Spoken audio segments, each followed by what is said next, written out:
Assalamualaikum warahmatullahi wabarakatuh. Kenalkan, nama saya Akmal Rasidik dari Prodi Manajemen dari semester 1 ini membawakan hukum perbankan.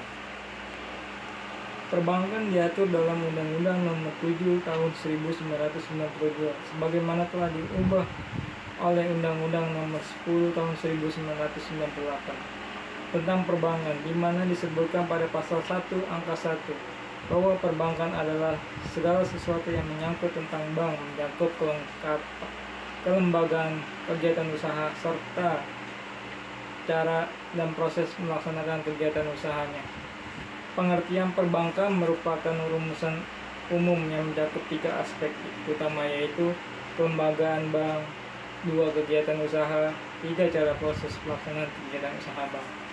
Sebagai lembaga yang menjalankan usaha bidang jasa keuangan, maka bank berbeda dengan badan usaha lainnya karena secara hukum mempunyai status yang kuat dengan kekayaan sendiri yang mampu melayani kebutuhan masyarakat, mempunyai bentuk-bentuk kegiatan menghimpun dana, 2 menyalurkan dana, dan memberikan jasa keuangan. Bank adalah tulang pembangunan ekonomi oleh karena pengawasan dan pembinaan terhadap bank yang dilakukan oleh Bank Indonesia sebagai bank sentral sangat menentukan. B. Jenis-jenis bank. Dilihat dari fungsinya, bank dibedakan atas Bank Indonesia, bank umum, dan bank perkreditan rakyat. Bank Indonesia diatur dengan Undang-Undang Nomor 23 Tahun 1999. Dalam Undang-Undang Nomor 7 Tahun 1992 sebagaimana telah dirubah oleh Undang-Undang Nomor 10 Tahun 1998 tentang perbankan. 1. Bank Indonesia. Menurut Undang-Undang Nomor 23 Tahun 1999 tentang Bank Indonesia atau UUU BI, maka Bank Indonesia lembaga negara independen dan badan hukum publik. Bank Indonesia adalah bank sentral, maka adalah merupakan lembaga negara yang mempunyai wewenang dan mengeluarkan alat pembayaran yang sah suatu negara, pembayaran yang mengatur dan mengawasi perbankan, serta menjalankan fungsi sebagai leader of the legislators. Dalam pelaksanaan tugas, Bank Indonesia menyampaikan bahwa laporan kepada Dewan Perwakilan Rakyat atau DPR. Selain itu, laporan keuangan Bank Indonesia diperiksa oleh Badan Pemeriksa Keuangan atau BPK, dan hasil pemeriksaan disampaikan kepada DPR. Bank Indonesia dinyatakan sebagai badan hukum dengan UUU BI. Tujuan Bank Indonesia yaitu mencapai dan memelihara kestabilan nilai rupiah terhadap barang dan jasa terhadap mata uang negara lain. Dalam hubungan dengan pemerintah, maka Bank Indonesia bertindak sebagai kas pemerintah. 2. Bank umum. Bank umum adalah bank yang melaksanakan kegiatan usaha secara konvensional dan atau berdasarkan prinsip syariah dalam kegiatan usahanya, memberikan jasa dalam lalu lintas pembayaran pasal 1 angka 3 UUU Perbankan. Bank umum menerapkan 2 cara, yaitu A. Konvensional atau perbankan konvensional, artinya menjalankan usaha bidang jasa perbankan menurut cara lazim yang atau biasa dengan memperoleh keuntungan berupa bunga. B. Prinsip syariah atau perbankan syariah, artinya menjalankan usaha di bidang jasa perbankan menurut aturan perjanjian berdasarkan hukum Islam dengan memperoleh keuntungan bukan berupa bunga. 3. Bank Perkreditan Rakyat atau BPR. Bank yang melaksanakan kegiatan usaha konvensional atau berdasarkan prinsip syariah dalam kegiatan tidak memberikan jasa atau lalu lintas pembayaran pasal 1 angka 4 UUU Perbankan. Tidak memberikan jasa dalam lalu lintas pembayaran meliputi tidak menerima simpanan berupa giro dan tunduk pada lalu lintas pembayaran baik secara tunai maupun dengan surat berharga atau pemindahan buku. Bentuk-bentuk hukum atau BPR dan dapat berupa salah satu perusahaan daerah koperasi, perseroan terbatas, atau bentuk-bentuk lainnya ditetapkan dalam peraturan pemerintah Pasal 21 ayat 2 UUU Perbankan. 4. Bank Syariah. Hal yang membedakan dalam hal penyaluran dana dari bank seperti adalah fasilitas pembiayaan yang memberikan tidak berdasarkan bunga, tetapi berdasarkan pada prinsip bagi hasil atau profit and loss sharing principle. Sumber pembiayaan yang sesuai dengan prinsip syariah pada dasar diatur dalam pasal 1 ayat 13 Undang-Undang Nomor 10 Tahun 1998 tentang perbankan. Pembiayaan berdasarkan prinsip syariah disebut sebagai mudharabah, yaitu suatu metode pembiayaan yang dilakukan oleh para pihak, yaitu pemilik dana dan pihak membutuhkan dana berdasarkan kepercayaan sebagai unsur yang terpenting. Dalam mudharabah adalah usaha yang membiayai mengalami kegagalan yang mengakibatkan habisnya dana tersebut baik sebagian atau seluruh, maka kerugian hanya ditanggung oleh pemilik atau pemberi dana. C. Penghimpun dana perbankan adalah menghimpun dana dalam bentuk simpanan. Pengertian himpunan dana atau fundraising adalah kegiatan usaha mencari dan mengumpulkan dana dari masyarakat luas dengan menggunakan strategi tertentu sehingga masyarakat mau menanamkan dana di bank dalam simpanan.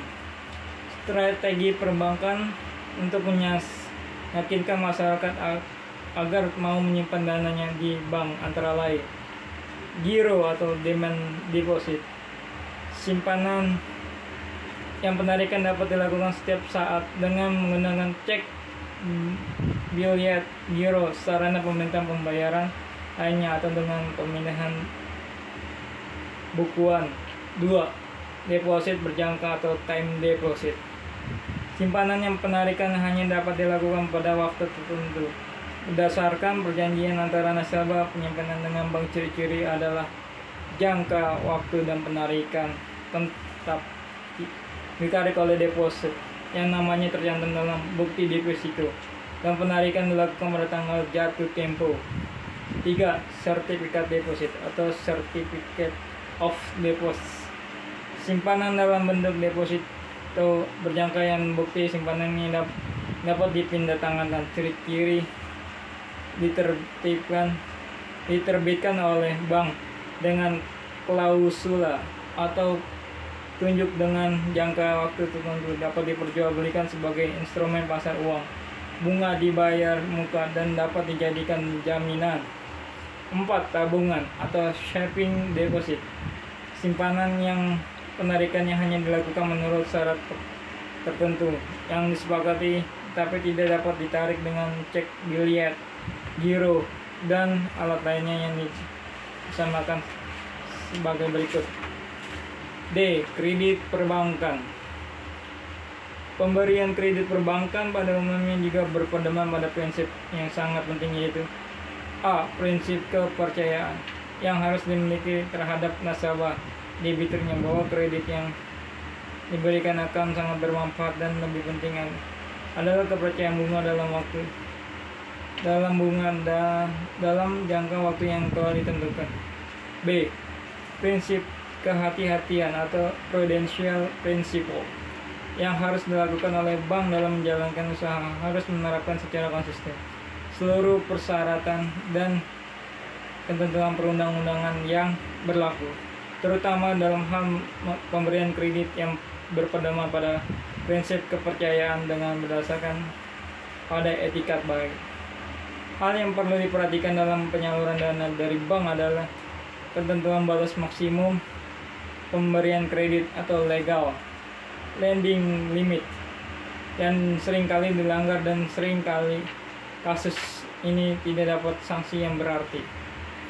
Kredit perbankan memiliki macam-macam klasifikasi yang antara lain ditentukan oleh kegunaan dari kredit investasi atau invest loan sebagai pembiayaan usaha yang memerlukan dana dalam jumlah besar dalam waktu yang lebih lama. kredit modal atau produktif loan sebagai pembiayaan peningkatan produksi. 2. Tujuan dari kredit. Kredit konsumtif atau consumer loan untuk memenuhi kebutuhan pribadi atau keluarga seperti kredit perumahan, kredit produktif atau produktif loan untuk meningkatkan kegiatan atau produksi suatu perusahaan, kredit perdagangan atau commercial loan untuk memperlancar kegiatan usaha perdagangan. 3. Jaminan kredit. Kredit dengan jaminan secured loan yang dilindungi dan didukung oleh jaminan yang nilai sama dengan jumlah kredit. Kredit tanpa jaminan atau unsecured loan yang tidak didukung oleh jaminan manapun dan hanya mengandalkan kepercayaan. 4. Jangka waktu dari kredit. Kredit jangka pendek, short term loan, jangka waktu pengembalian kurang dari 1 tahun. Kredit jangka menengah, medium term loan, yang jangka waktu pengembalian adalah 1 tahun sampai 3 tahun. Kredit jangka panjang, long term loan, yang jangka waktu pengembalian lebih dari 3 tahun. Kredit sindikasi, yaitu pinjaman yang diberikan oleh 2 atau lebih bank dengan kondisi yang persyaratannya sama menggunakan dokumentasi umum yang dibantu oleh suatu agen atau pengurus yang bertanggung jawab sejak proses permohonan kredit oleh permohon sampai dengan pendatangan perjanjian kreatif. Batas maksimum pemberian kredit yang berdasarkan pada ketentuan Bank Indonesia sesuai dengan pasal 11 ayat 1 dan ayat 2 Undang-Undang Perbankan. 1.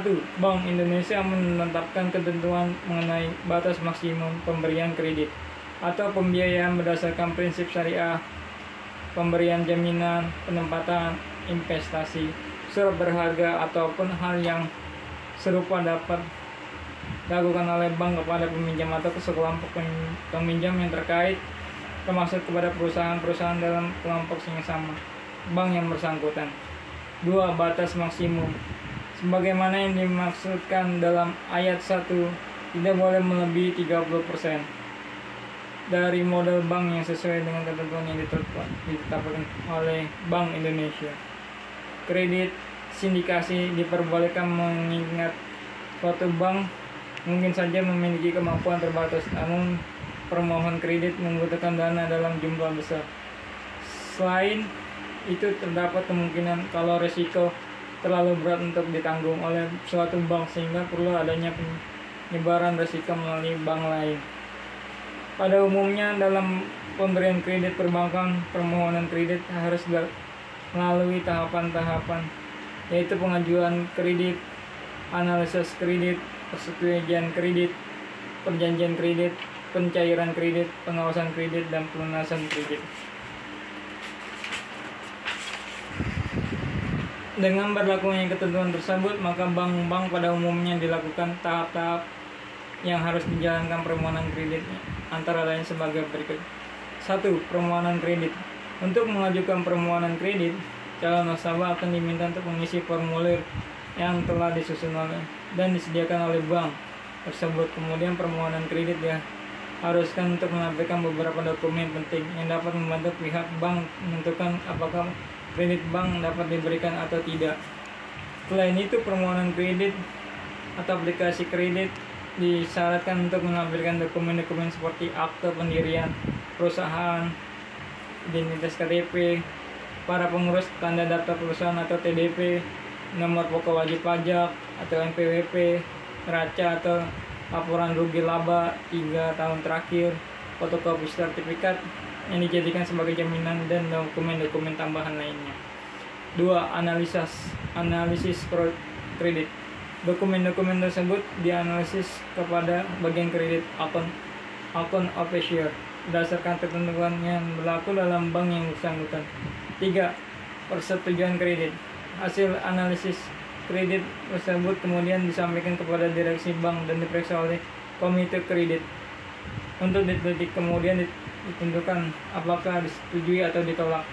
4. Perjanjian kredit. Perjanjian kredit pada umumnya merupakan perjanjian baku atau standar kontrak yang telah disediakan oleh pihak bank melalui divisi hukumnya dan menyusun ketentuan yang dimuat dalam perjanjian kredit. 5. Pencairan kredit. Setelah dipenuhi persyaratan, pencairan kredit itu dapat dilakukan dalam bentuk tunai, dikirimkan ke rekening nasabah melalui transfer, ataupun juga dikirimkan ke rekening perusahaan yang berhubungan langsung dengan pemohon kredit. 6. Pengawasan kredit. Pengawasan kredit dapat dilakukan dengan cara menggunakan administrasi kredit yang memadai atau komputerisasi. B. Kewajiban pemohon kredit memberikan laporan secara berkala menyangkut produksi, penjualan, utang piutang, laporan raca rugi laba, laporan tenaga kerja. C. Kewajiban account officer untuk menjunjung proyek penerimaan dana. D. Konsultasi manajemen yang terprogram antara penerima kredit dan bank. Sistem peringatan pada administrasi bank yang menangani permohonan kredit. 7. Pelunasan penyelamatan kredit dan kredit bermasalah apabila penerima kredit telah memenuhi kewajiban dengan membayar bunga dan membayar lunas seluruh utang pokoknya sesuai dengan jadwal dalam perjanjian kredit, maka kreditnya dinyatakan lunas dan jaminan yang dipegang oleh bank akan dikembalikan penerima kredit atau pelunasan kredit. Surat Keputusan Direksi Bank Indonesia nomor 31/147/Cap/DIR tanggal 12 November 1998 telah mengelompokkan kolektabilitas kredit yang dilihat dari kemampuan membayar penerima kredit menjadi 5, yaitu kredit lancar atau pas, yaitu pembayaran tepat waktu. 2. Kredit dalam perhatian khusus atau special mention, yaitu terdapat tunggakan sampai 90 hari. 2. Kredit kurang lancar atau substandar, yaitu terdapat tunggakan antara 90 sampai 180 hari. 4. Kredit yang diragukan oleh doubtful, yaitu terhadap tunggakan antara 180 sampai 270 hari. 5. Kredit macet atau loss, yaitu terdapat tunggakan pembayaran utang pokok bunga yang mencapai 270 hari. Penyelamatan kredit dapat dilakukan melalui 1.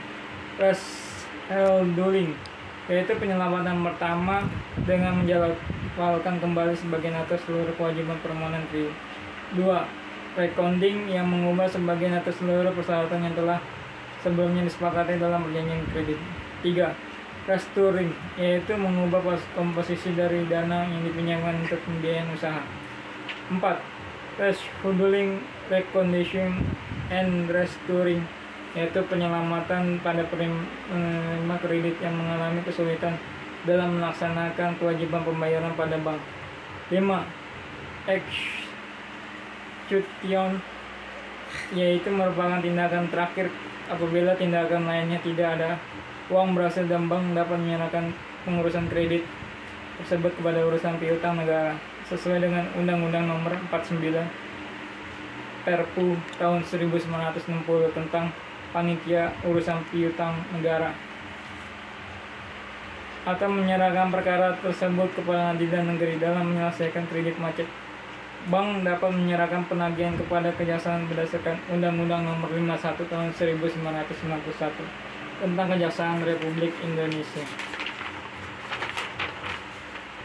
Rahasia bank. Sebagaimana diatur dalam pasal 40 Undang-Undang Perbankan, maka bank atau pihak terafiliasi wajib merahasiakan keterangan mengenai nasabah, penyimpanan dan simpanan kecuali dalam sebagaimana maksud pada pasal 41 ayat A dan pasal 42, pasal 43, pasal 44, dan pasal 44A.